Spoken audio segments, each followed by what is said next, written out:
อกไปเลาะมานะกันนะเบียกเหมือนนักกีฬาแฮว่า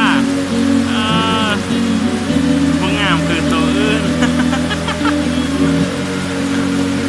พอเลยพอ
ครบเลย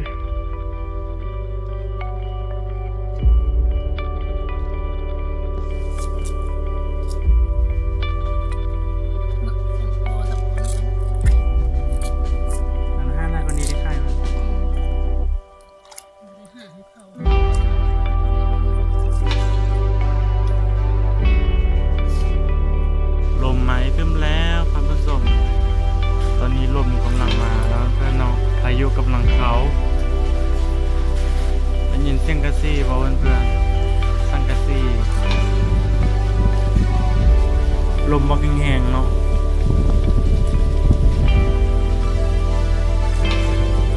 ลมบ่แห้งเลยพายุเขานองมณีเนาะเพื่อนเนาะพายุเขาเสมอเลยเนาะเพื่อนช่วงนี้ก็ช่วงเดือน5เดือน4นั่นแหละพายุเขาเมื่อเช้านี้ก็ฝนตกไปแล้วเนาะเพื่อน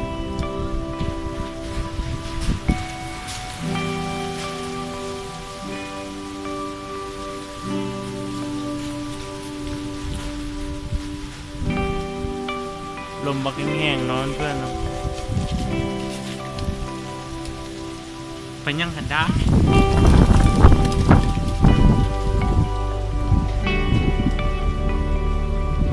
ลมแรงมากเหมือนฝนจะตกพายุเข้า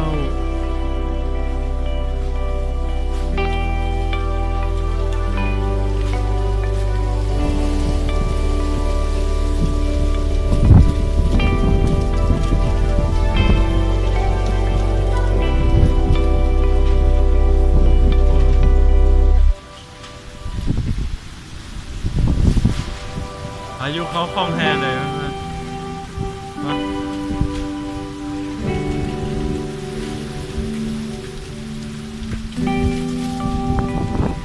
พายุเขาที่บ้านน้องโอนะเพื่อน